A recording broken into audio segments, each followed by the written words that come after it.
Ô Larissa, antes da gente entrar, de fato, né, nessa questão das falas do Lula, é porque eu acabei de ler aqui que o Biden parece que deu mais uma rateada, né? Cometeu mais uma gafe, teve mais um lapso. E aí eu fiquei pensando também no presidente Lula, porque volta e meia tem que ficar corrigindo as coisas, né? Que declarações que não são bem entendidas, bem compreendidas. E, de certa forma, assim, eu fico pensando como que isso também, de certa forma, né, essa atenção voltada toda para o Biden, de certa forma, aqui também a gente está com essas atenções voltadas para o presidente Lula. Tanto que, hoje, no evento, ele optou por não falar de improviso. Na verdade, eu nem sei se foi uma opção ou se foi uma imposição. Imposição, muito né? mais E aí optou que pelo discurso. Né? Queria que você comentasse isso aí pra gente, porque hoje o improviso ficou de lado.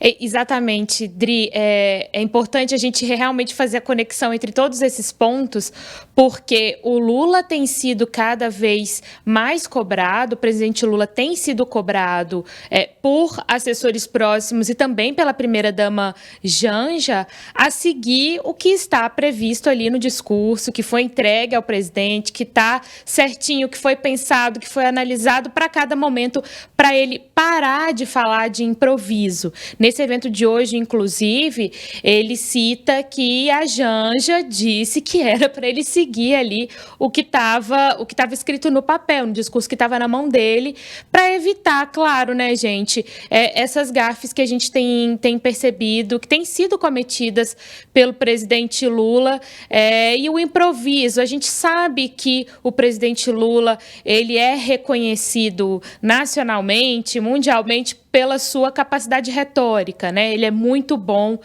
na fala, ele é muito bom no discurso e ele é bom também no improviso, mas o presidente agora, né, ele tem sido alertado sobre as repercussões e como esses improvisos e essas possíveis gafes acabam reverberando em outros âmbitos, em outros setores. E aí, Adriana e Flávio, o que a gente viu acontecer mais uma vez, o presidente Lula tem destacado bastante os resultados do governo na esfera econômica, tem citado diversos números que são positivos, sim, como o controle da inflação, e a gente vai ouvir daqui a pouquinho o presidente Lula falando sobre isso numa entrevista que ele deu para a TV Record ontem, mas também quando o presidente acaba falando sobre essa questão econômica, ele entra em outros pontos que são muito delicados e que acabam gerando reação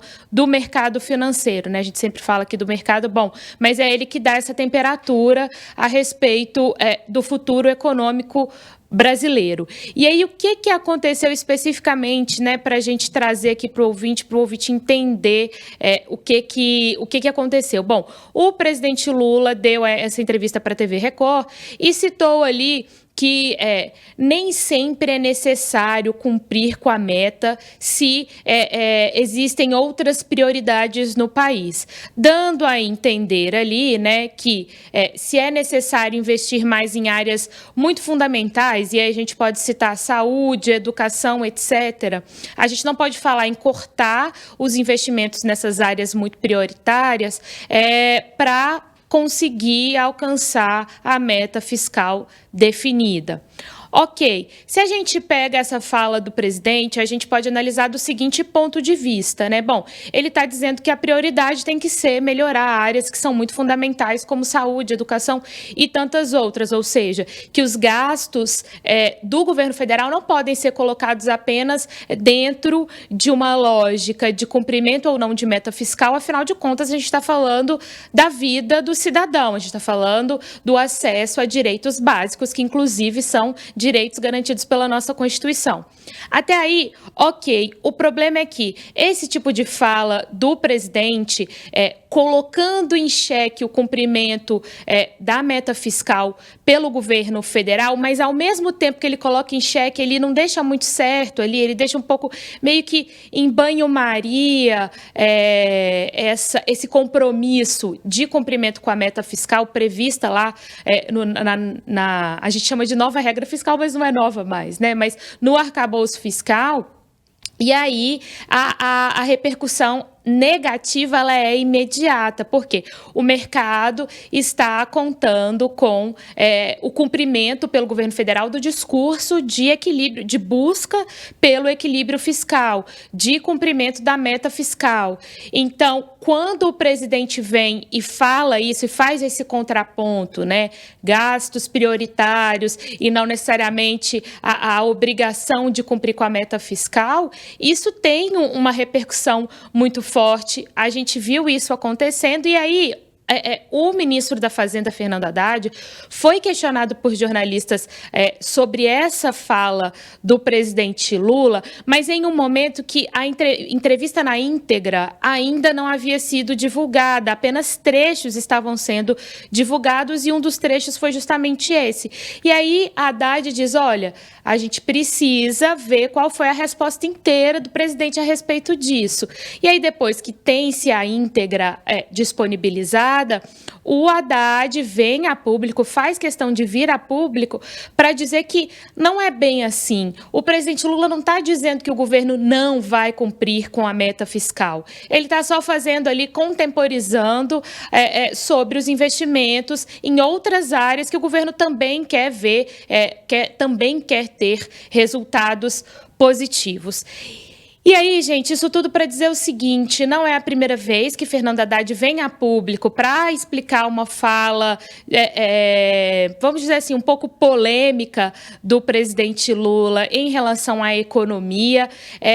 Isso já vem ocorrendo algumas vezes e isso se conecta com o que a gente falava no início, que a Adriana levantou o ponto, né? A questão é um improviso? Ou não? Ou estava pensado, mas do jeito que o presidente Lula fala, dá a entender ali uma certa informalidade pensada, uma informalidade calculada nessa fala a respeito de meta fiscal e investimento em áreas prioritárias. É isso que a gente precisa observar, porque, tudo bem, se for um risco calculado, uma coisa é o risco calculado em relação à imagem ali do presidente Lula. Outra coisa é o que isso traz de consequência para a equipe econômica, para o ministro da Fazenda, Fernando Haddad, que precisa negociar com o Congresso diversos pontos, e toda vez que uma repercussão negativa do Lula alcança ali os holofotes, a articulação dele junto ao Congresso também fica comprometida. Então, está tudo muito, muito interligado, né, pessoal? E aí, só para a gente destacar qual é a importância que Lula tem dado para essa questão econômica, a gente separou um trechinho dele dizendo sobre a inflação controlada. E, de fato, nesse quesito, né, nessa parte, nesse trecho da entrevista, ele está dizendo algo que, de fato, está acontecendo. O problema é que aí entrou-se em outros pontos que, de repente, não eram exatamente aquilo, né, que o mercado queria ouvir, e a gente viu a repercussão ao longo do dia de hoje, mas a gente vai acompanhar esse trechinho. Eu estou com muita paciência, com muita tranquilidade, porque eu sei o que representa o Banco Central. Eu sei da responsabilidade, até porque a definição da meta de inflação não é do Banco Central, é do Conselho Monetário. E o Conselho Monetário, nós fizemos uma discussão agora e mantivemos a meta de 3%, que é um desejo. A inflação está totalmente controlada. Totalmente controlado. Então, o Brasil está vivendo um momento muito bom. Obviamente que não fizemos tudo que o povo precisa. Está muito longe da gente fazer tudo que o povo precisa. Mas a gente comparar com o que era 17 meses atrás e a gente vê o Brasil de hoje, as pessoas voltaram até a sorrir.